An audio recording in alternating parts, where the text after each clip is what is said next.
Bismillahirrahmanirrahim. Assalamualaikum warahmatullahi wabarakatuh. Mitra Muslim, apa kabar Anda di pagi hari ini? Senang sekali saya Raga Satria pagi hari ini bisa jumpa kembali membersamai Anda dalam program kajian Fajar Tafsir Al-Quran. Dan langsung saja saya sapa narasumber kita, Profesor Dr. Haji Muhammad Rumrawi MA. Assalamualaikum Prof. Rum. Waalaikumsalam warahmatullahi wabarakatuh.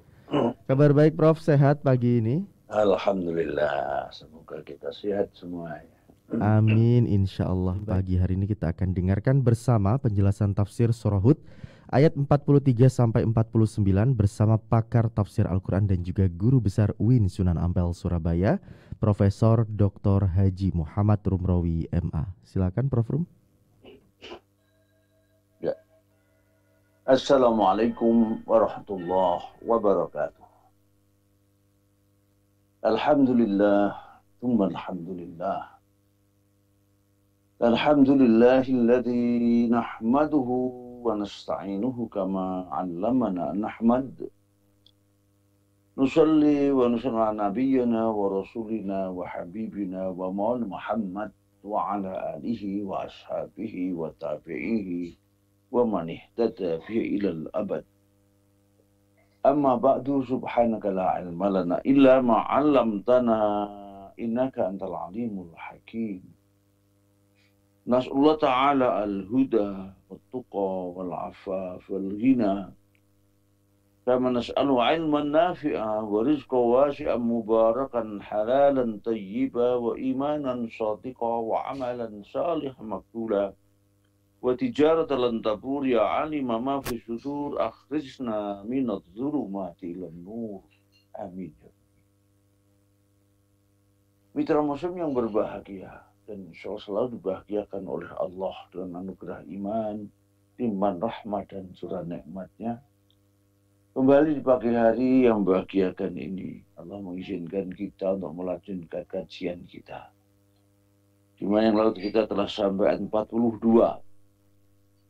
Yang di situ umat Nabi Nuh di samping mengejeknya ketika beliau diperintah Allah untuk membuat perahu, membuat kapal, maka Nuh pun mengingatkan mereka, yaitu apa-apa mereka nanti justru akan diejek, tentu atas kehendak Allah SWT. Dan pasti mereka akan tahu siapa yang harus dihinakan oleh adab Allah. Sehingga ketika Allah telah memerintahkan langit dan bumi. Untuk apa? Langit mencurahkan hujan secara lebat dan dahsyat. Dan bumi pun memancarkan mata air dari perut bumi. Dari segala penjuru bumi. Maka datanglah air bah yang sangat luar biasa. Ya.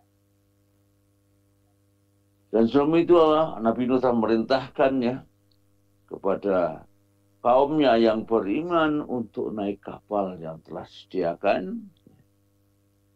Dengan maqala rkabu fiha bismillahi majruha mursaha. Naiklah kalian semua kapal itu, ya, dengan mohon perintah Allah, semoga selamat di dalam berlayarnya dan juga di dalam berlabuhnya. Kemudian kapal berlayar di tengah gelombang yang sangat dahsyat setinggi gunung. Dan saat itu ternyata putra Nabi Nuh, Kan'an itu tetap tidak mau naik di atas kapal. Sehingga sang ayah Nabi Nuh sempat untuk menyerunya, wahai anakku, masuklah kalian, naiklah ke dalam kapal ini. Ternyata anak pun menolak. Ya. Dan justru menjauh dari kapal itu dan tidak peduli kepada seruan Nabi Nuh. Bahkan dia menjawab dalam ayat yang kita kaji hari ini, qala sa'awi ila jabalin. Kan'an pun berkata pada ayahnya Nabi Nuh, aku akan berlindung naik ke puncak gunung itu yang akan menyelamatkan aku dari air bah ini. ya'simnal ma, masih beranggapannya gunung tidak akan tenggelam. Kita bisa membayangkan berapa tinggi gunung. Tapi apa yang terjadi? Nabi Nuh menjawab, qala la asimal yaumin amrillah illa marrahim. Nabi Nuh berkata, tidak ada yang bisa menyelamatkan siapapun dari perintah Allah, dari azab yang turunkan saat itu, kecuali yang mendapat rahmat dari Allah Subhanahu wa Ta'ala. Dengan daya apapun, gunung sekalipun tidak bisa menyelamatkan dari banjir air bah saat itu.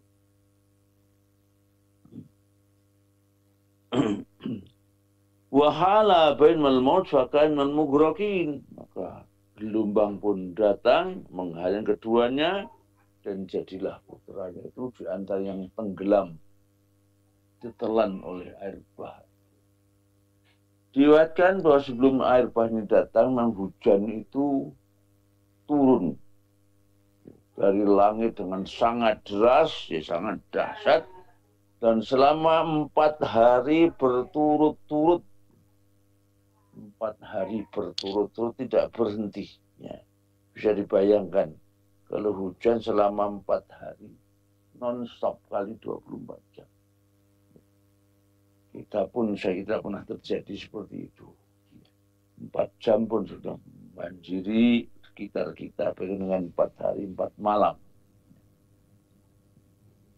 Ya, akhirnya benar tenggelam, ya. Dan apa namanya, maka Allah pun berfirman setelah mereka tenggelam, kecuali yang selamat Allah, yang beriman kepada Allah dan beriman kepada Nabi Nuh. Wa qila ya ardhu bla'i ma'aki wa yasamu akli. Allah memerintahkan kepada bumi agar menelan kembali atau menyerap kembali air bah yang sebelumnya memancar dari perut bumi. Juga langit diperintahkan Allah agar menghentikan hujan yang turun dengan lebat itu. Wa yasamau akli wa hidal ma, dan saat itu berhentilah air. Yang dari langit berhenti, yang dari perut bumi juga berhenti. Wa qudiyal amru, dan dengan demikian maka binasalah umat yang kafir, binasa semua, dan kapal pun wastawat andal judi, kemudian perahu yang oleh Nabi Nuh dan juga oleh kaumnya yang beriman ternyata bisa berlabuh di atas judi, di atas gunung, ya, di atas gunung bukit Judi yang konon ini sekarang tempatnya di Irak bagian utara.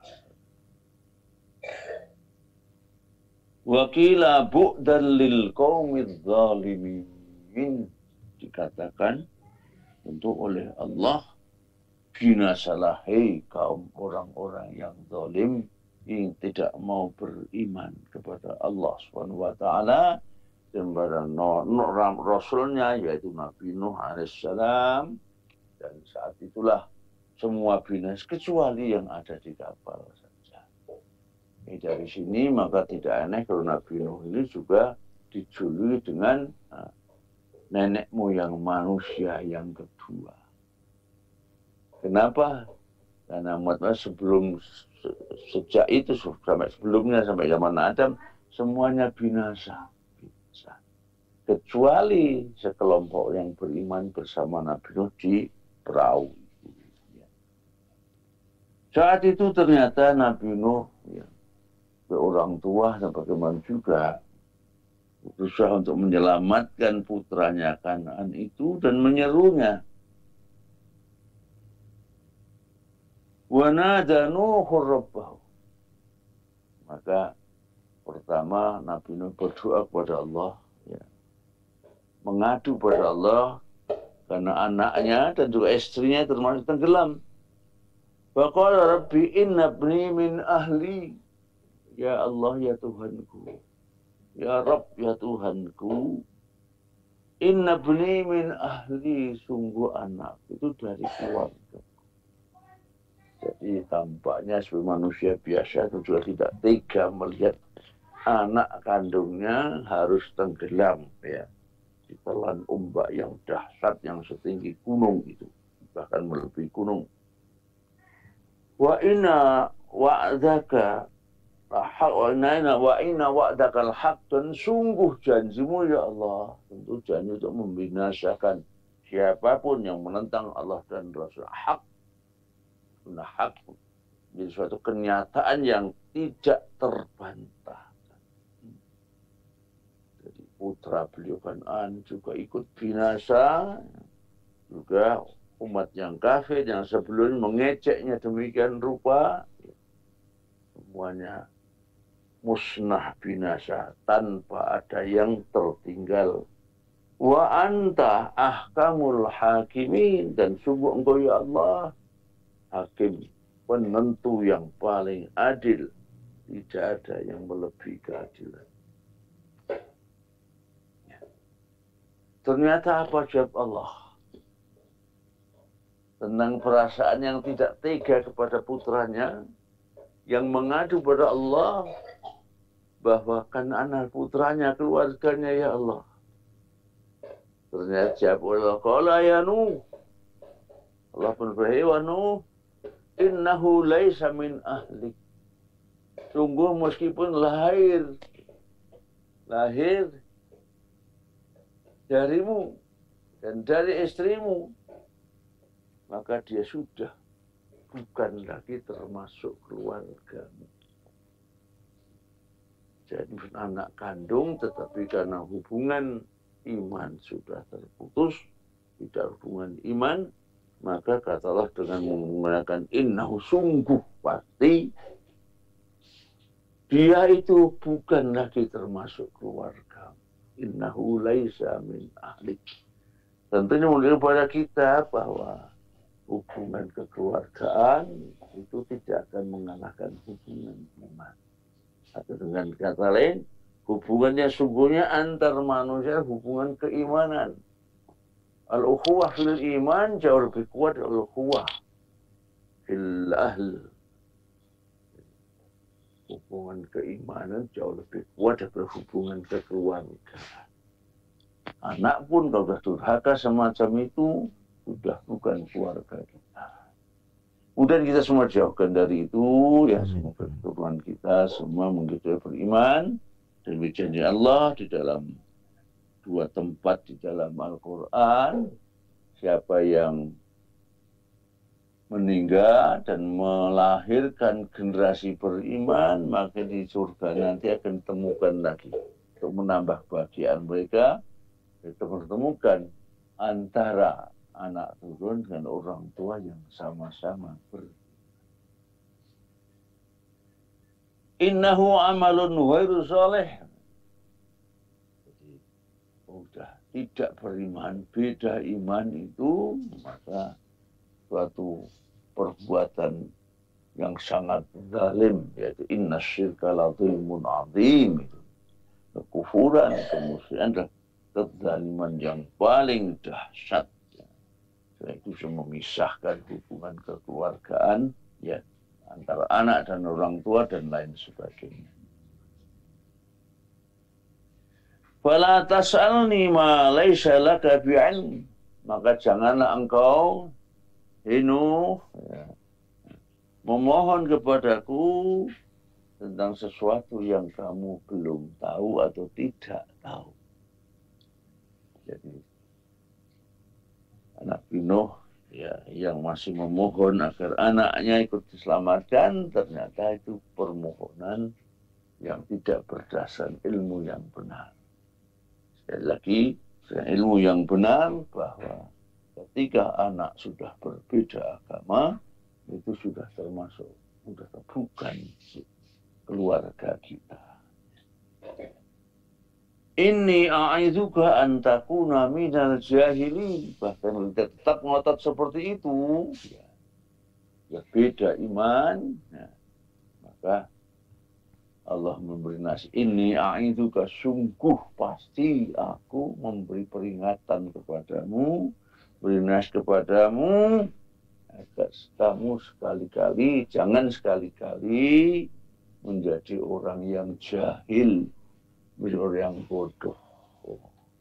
Jadi mengingatkan kepada kita, kalau kita masih ngotot, meskipun keluarga secara hubungan darah anak kita, saudara kita, tapi karena kekafiran, kekufuran, maka jangan sampai kita juga minta agar mereka diselamatkan bersama kita.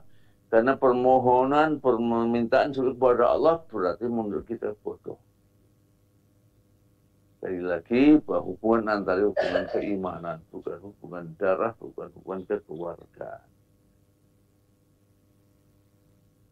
Berikutnya, qala rabbi inni a'udzubika an as'alaka ma laysa li bihi ilmun. Dengan itu maka Nabi Nuh mengakui bahwa permohonannya permohonan yang tidak benar. Permohonan yang tidak berdasarkan ajaran Allah. Karena kekeliruan itu, maka Nabi Nuh memohon perlindungan dari Allah agar tidak lagi mengulang kesalahan semacam itu. Agar tidak lagi memohon kepadanya sesuatu yang tidak diketahuinya atau sesuatu yang keluar dari jalan kebenaran.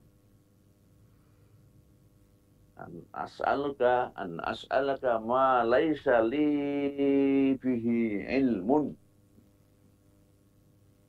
Mohon perlindungan kepadamu ya Allah agar aku tidak mengulang lagi ya permohonan yang tidak pernah benar, permohonan yang tidak hak itu. Tidak menjadi orang yang bodoh lagi. Wa illa taghfirli, dan jika engkau tidak berkenan untuk mengampuniku atas kesalahanku itu, kata Nuh, wa tarhamni, dan berikan rahmat kepadaku, aku minal khasirin, pasti aku jadi orang yang paling merugi, paling bangkrut, dan kebangkrutan yang paling total, kebangkrutan akhirat.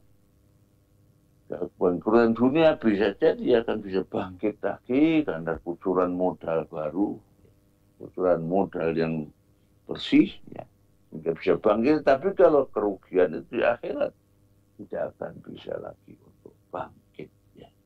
Nah, maka tentu yang paling mahal buat kita adalah meminta agar kita tidak bangkrut di akhirat. Ya. Rasulullah pernah berkata sebuah hadis, ya, atadruna mal mukhlis, kurang lebih begitu bersabda beliau pada sahabat. Tahukah kalian orang yang bangkrut itu? Pertama jawab mereka seperti umumnya jawab manusia. Al-mufru minna ya Rasulullah, mala tarhamya malahu ala mata. Orang yang bangkrut yang tidak punya uang sepeser pun, sepeser tidak punya uang.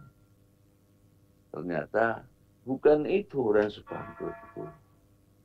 Yang banyak bangkrut di akhirat, yaitu manja'a, yang datang akan bisolatin dengan sholat, wasiyami dengan puasa, wazakatin zakat. Ya. Tetapi waqad akhadha mala hadza. Tapi waktu dunia ternyata dia mengambil harta saudaranya secara zalim. Wa dzaraba hadza, mungkin menyakiti saudaranya secara zalim. Dan lain sebagainya.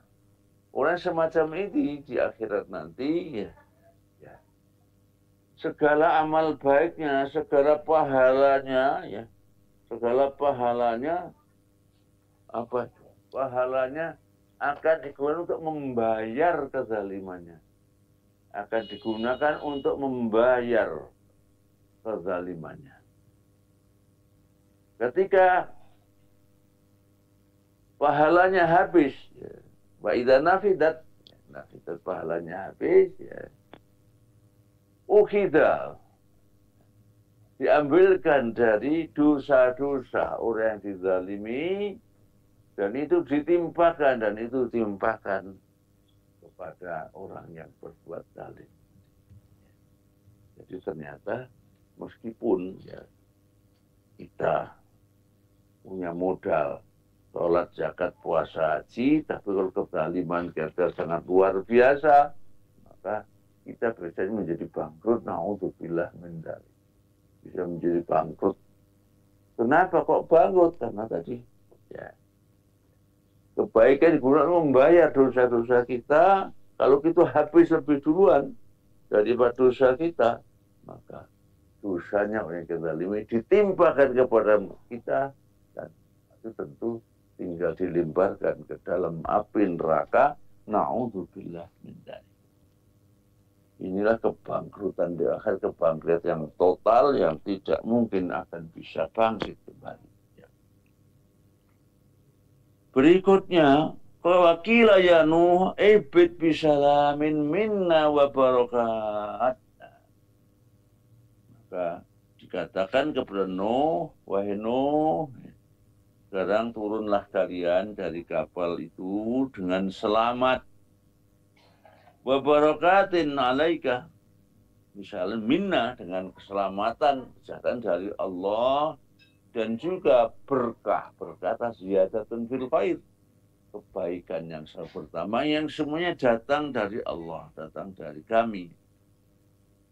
Wa ala umami mimman ma'aka, dan juga semoga itu juga ditimpakan atau diberikan kepada umat yang beriman bersamamu.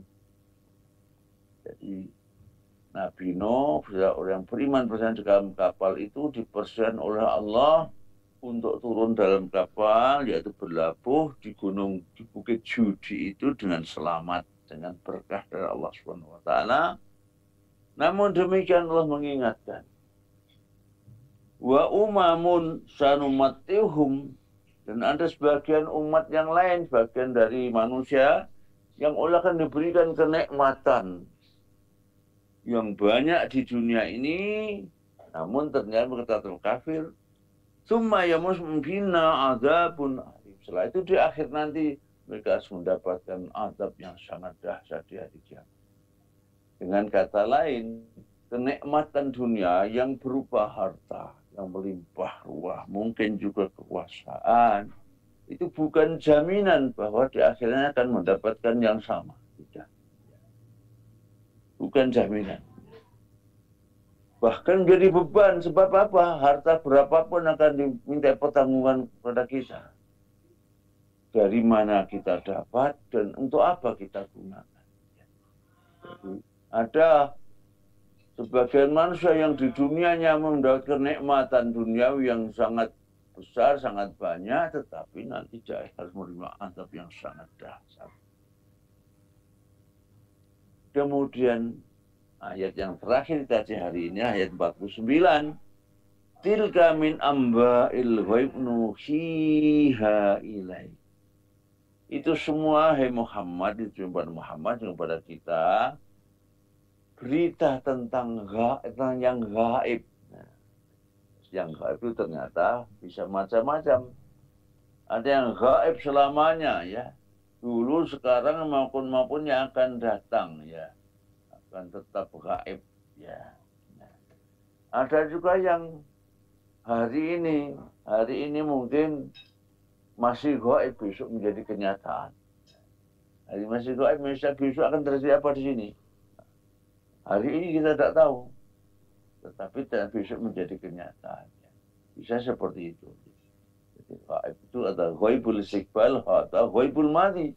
Sesuatu yang peristiwa sudah sangat terjadi dalam masa yang telah lama, ya, terjadi di masa yang lalu yang sudah mungkin banyak dilupakan, itu termasuk gaib.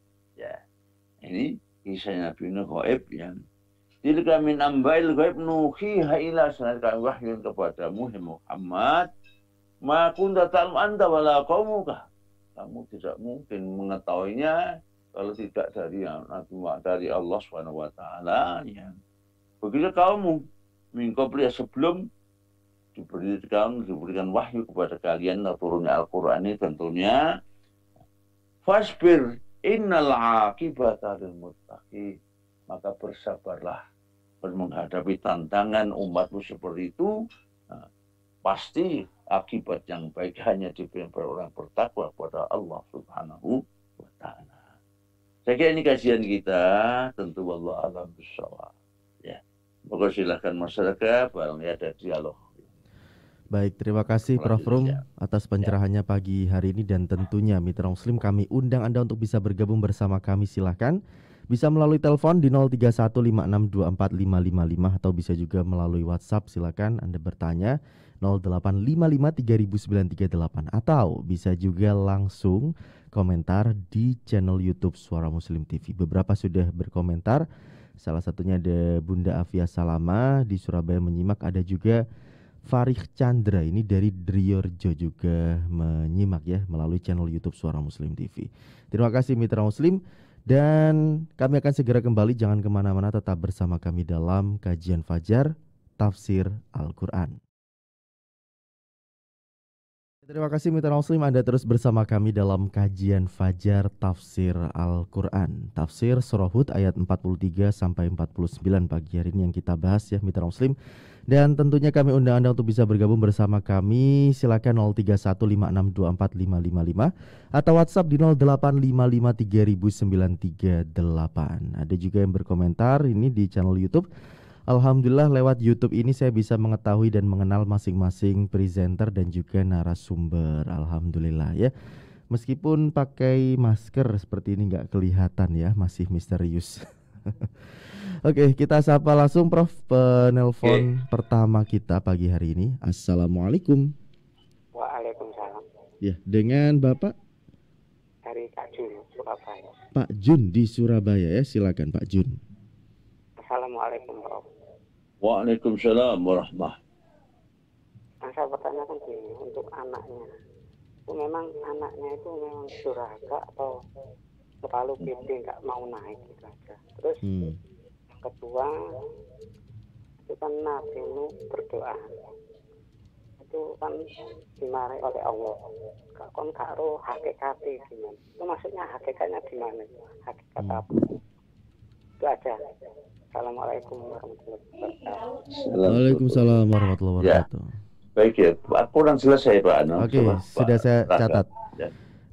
Jadi yang pertama, pertama tentang anaknya Nabi Nuh yang durhaka itu karena memang durhaka atau terlalu percaya diri bisa selamat gitu, Prof. Ya.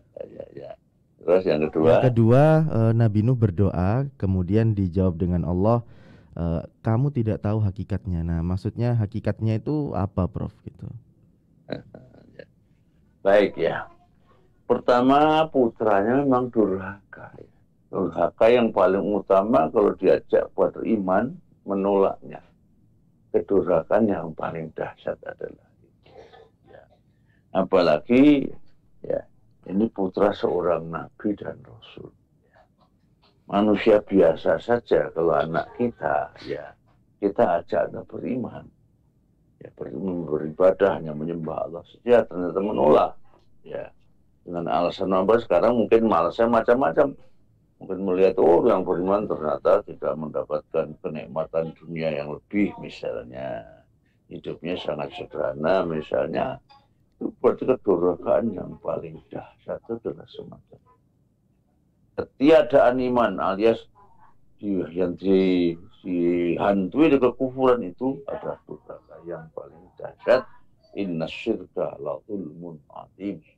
Kemusyrikan, kekufuran itu adalah kezaliman yang paling besar. Ya. Di sini tadi tentang yang belum kau ketahui ya tadi ya.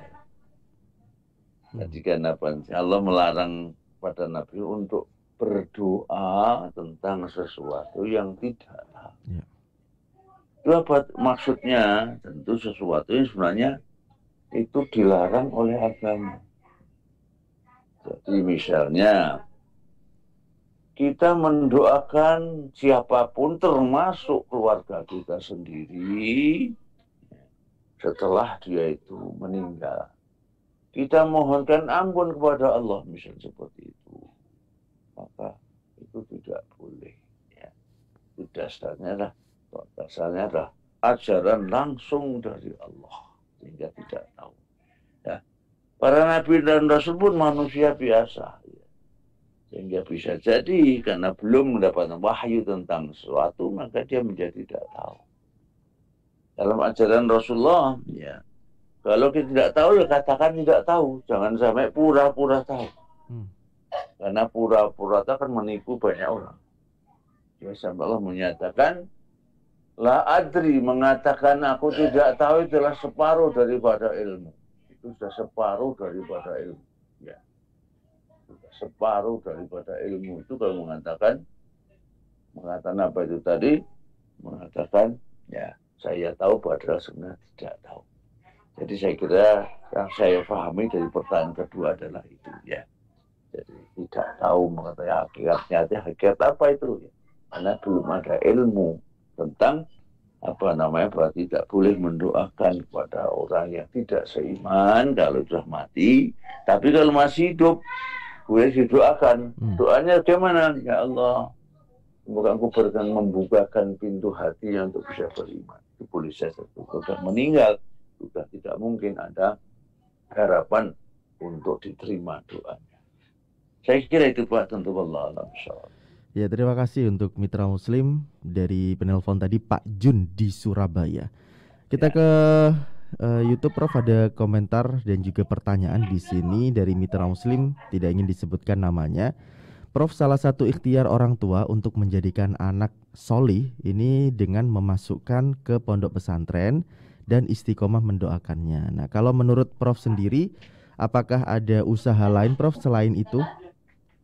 Ya, saya kira sebenarnya memang ya pertama tentu pendidikan itu pendidikan orang tua. Ya. Kalau orang tua sejak dini sudah menanamkan kepatuhan kepada orang tua, pada Allah dan Rasul, ya. Dan kemudian orang tua tidak hanya memberi nasihat, tetapi juga memberikan contoh, Ya. Itu yang modal pertama adalah dari orang tua. Di samping mengajak, harus memberikan contoh setiap hari. Ya. Kemudian ya, memang saya kira bukan satu-satunya pondok, hanya memang kalau di pondok itu kan lebih aman daripada di luar. Tapi dalam lingkungan yang tertutup yang selalu dalam pengawasan. Bisa pengawasan dari gurunya, bahkan mungkin dari guruan ada dibagi lagi satu kamar, misalnya ada pengasuhnya atau pengasuhnya di situ. Jadi memang secara umum lebih aman karena yang mengendalikan, yang mengarahkan itu tidak hanya satu orang. Kalau orang tua kan hanya 2 orang saja.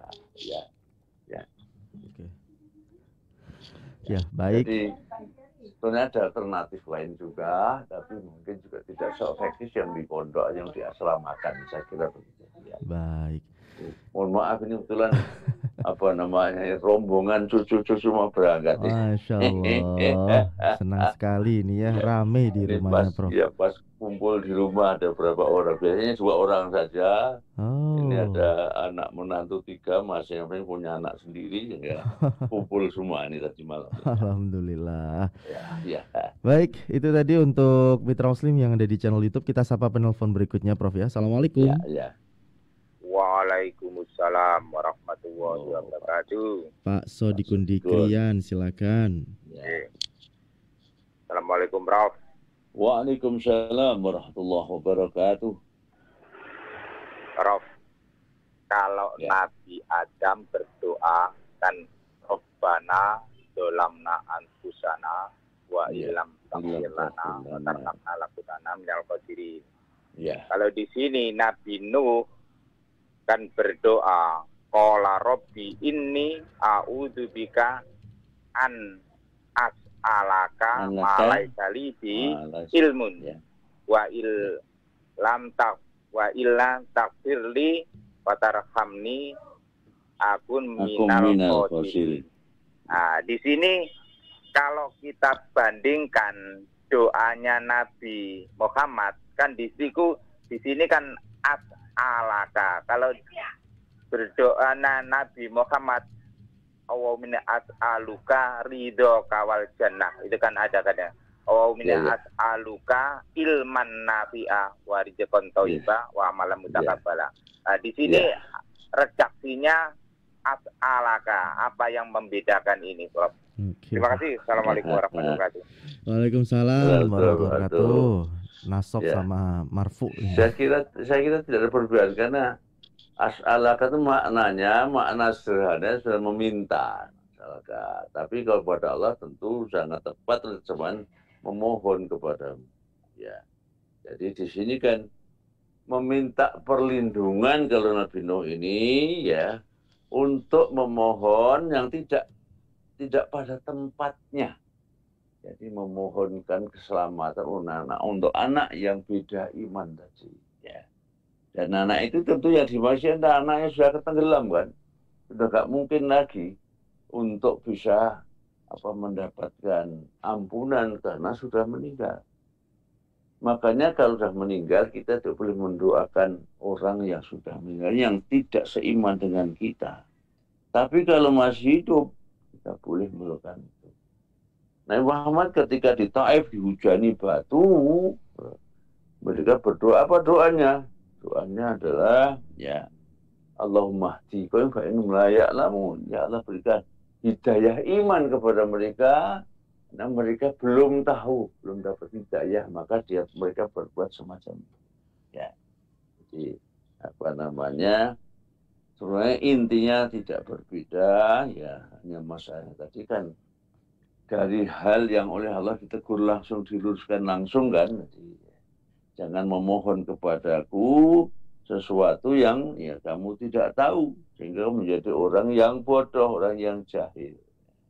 Maka mendengar itu maka langsung untuk perlindungan Allah untuk tidak mengulang lagi kesalahan semacam itu. Saya kira begitu ya. Baik.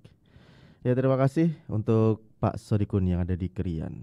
Satu pertanyaan berikutnya Prof ya. Dari channel YouTube Suara Muslim TV di kolom komentar ada Pak Alif Tohari di daerah Dukun Gresik.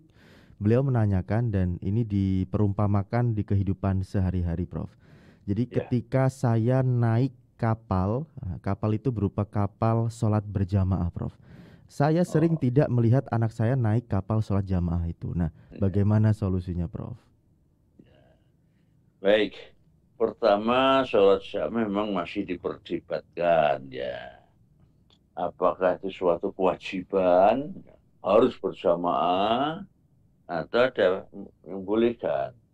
Umumnya jumhur ulama malah mengatakan bahwa sholat berjamaah sunnah muakkadah, ya, tidak sampai kewajiban. Tapi yang berperan wajib juga, karena memang pernah Abdullah bin Maktum yang dalam keadaan tunanetra itu ya bertanya tentang itu, tentang sholat jamaah itu. Dan siapa Rasul ternyata apakah masih mendengar azan itu? Ternyata iya mendengar. Ternyata Rasulullah mengingatkan bahkan memberikan ancaman untuk membakar rumah orang yang tidak mendatangi sholat jamaah di masjid. Ya, masjid itu yang telah dikumandangkan seruan untuk sholat jamaah. Jadi pemandangan wajib tidak boleh dan tidak ya. Sehingga namun demikian karena masih ada yang berbeda pendapat itu, maka tentu ya, bagi dan aneh pendapat jumhur yang mengatakan sunnah muakkadah itu. Sehingga ya kita usahain tanamkanlah kalau tidak harus setiap sholat, hendaknya selalu ada sholat yang kita berjamaah ya. Dan tentu yang afdal di masjid karena langkahnya juga tiap langkah ada hitungannya. Itu pernah juga berdebat para sahabat hanya berusaha untuk memindah rumah dekat ke masjid. Rasulullah dilarang tidak. Tempatmu, tapi kan jauh ya Rasulullah. Kita begitu, benar menjawab. Tiap langkahmu itu dihitung untuk menuju masjid berjamaah. Satu langkah menghapus dosa, satu langkah menambah pahala. Jadi jauh dari masjid juga pahalanya lebih besar. Ya. Nah, sehingga monggo saja mau berpandangan wajib silahkan. Tapi kalau mohon sunnah silahkan. Minimal kalau maupun sunnah usahakan di rumah sudah berjamaah. Ya.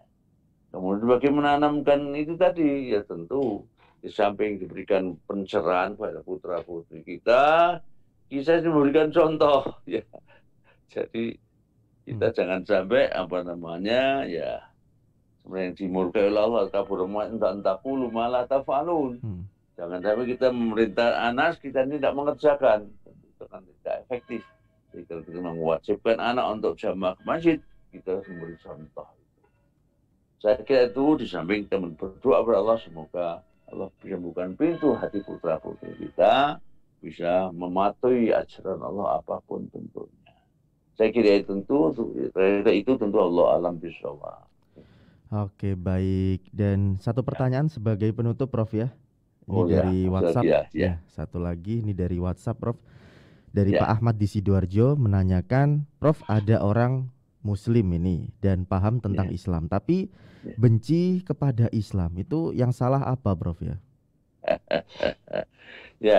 Ya mungkin memahami Islam itu secara utuh, ya. Adanya fanatisme yang itu mengalahkan tuntunan umum Islam. Ya. Kalau tidak dari golongan dia misalnya dianggap musuh atau paling tidak ya mungkin yang membenci, yang dibenci juga ya. Jadi di antara adalah fanatisme golongan, fanatisme kesukuan dan lain sebagainya itu kan harus dihilangkan semua. Ya. Jadi orang semua itu sudah zalim juga. Dapat mencaci orang sibabul muslimi fiskun ya. Mencaci sama muslim itu sudah perbuatan fasik. Menyerangnya bahwa kita lahu kufrun dan menyerangnya atau memusuhinya adalah sudah kekufuran. Jadi seperti itu. Perlu kita berhati-hati. Nanti kan dasar yang dalam peristiwa ini dasar hubungan yang paling utama adalah hubungan iman. Ukhuwah imaniyah itu yang harus diutamakan melebihi ukhuwah hubungan darah maupun keluarga. Saya kira itu ya. Oke. Tentu Allah alam bisawab dan tentu kita akhiri ya masyarakat ya. Iya, silakan, Prof. Kita akhiri dengan doa semoga ya Allah kita semua beristiqomah. Istiqomah dalam keimanan pada Allah SWT dan bisa menjalankan Islam secara kafah, secara total, tidak pilih-pilih, termasuk tadi ya pantang ya mencaci maki sesama Muslim, apalagi menyerangnya, menyakitinya dan lain sebagainya, itu bisa membuat kita keluar dari Islam. Na'udzubillah min dzalik. Allahumma shalli ala Muhammad wa ala alhamdulillah rabbil alamin. Allahumma nas'aluka ridhaka wal jannah wa na'udzubika min syahwati wan nar. Allahumma nas'al huda wa tuqa wal afaf wal ghina. Allahumma tsabbit ilaina al iman wa zayyinhu fi qulubina wa qarrina al kufra wal fusuqa wal isyan. Allahumma ij'alna wa auladana min ahli al ilmi wa ahli ilmi wa ahli iman dan min ahli zulm wa ahli al udwan. Allahumma tsabbit ilaihimul iman wa yunfi qulubihim innaka ala kulli syai'in qadir. Rabbana taqabbal minna innaka antas samiul alim wa tub 'alaina innaka antat tawwabur rahim. Rabbana atina fid dunya hasanah wa fil akhirati hasanah wa qina adzaban nar wa adkhilnal jannata ma'al abrar ya aziz ya ghaffar ya rabbal alamin.